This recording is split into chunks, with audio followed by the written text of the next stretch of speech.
my name is Boris, and in this video I'm about to show you how you can easily fill up space by adding an atmospheric vocal layer to your tracks. Let's listen to it first and then I'll solo the sound that we're going to be working on.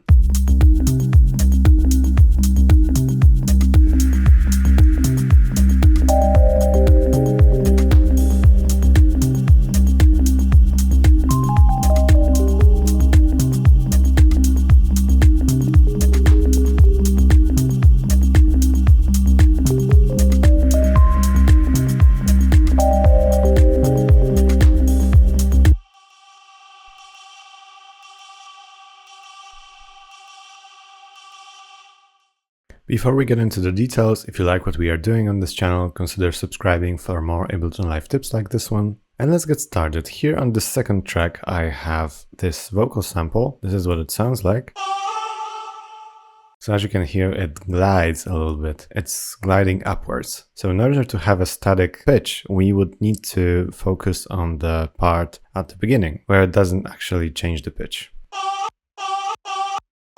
Okay, so that would be it. You can just drag in the start and end markers here. And the first thing we need to do here is just to make it a bit brighter so that it stands out a little bit more in the higher frequencies where we want it to fill a bit of our space in the track. So let's search for OTT, and this should warm up our highs really nicely. And we can actually go all the way down with this lower band because we don't need the lowest frequencies over here below 88 Hz. Let's dial in the OTT with this amount knob.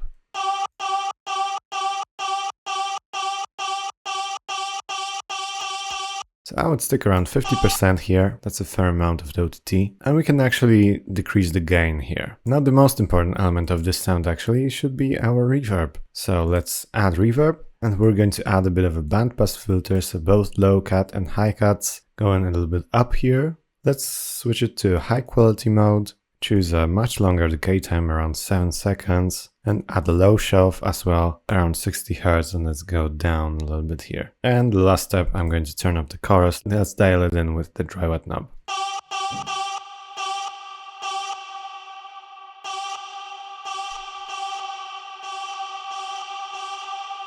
So you can hear that after 70% it stops sounding like the original sound and becomes really washed out. This way, if you drown it in reverb, you can create a really nice drony sort of atmospheric background layer that is not super present in the track but fits nicely with the other elements because it's tonal and it fills up space really well.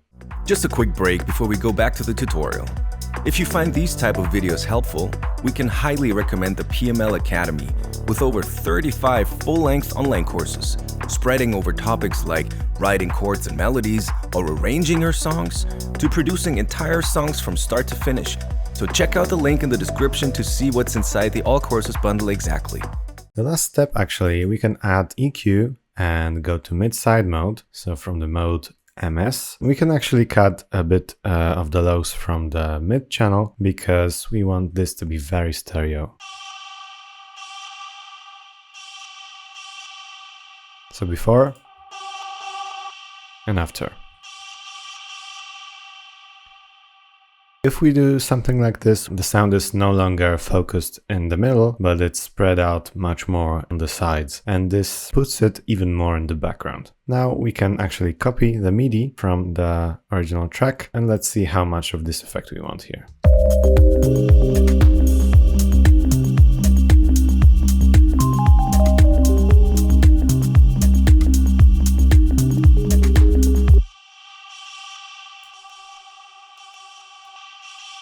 So in my opinion, this is very close to what you're hearing in the track. And this should be only used like a background layer. It shouldn't be really noticeable by the listener. Alright, thank you guys very much for watching. Consider checking out our Music Production Academy. We've got courses for both beginners and more advanced producers. Subscribe and hit the notification bell, and like and comment this video if you liked it, and I will see you in the next videos.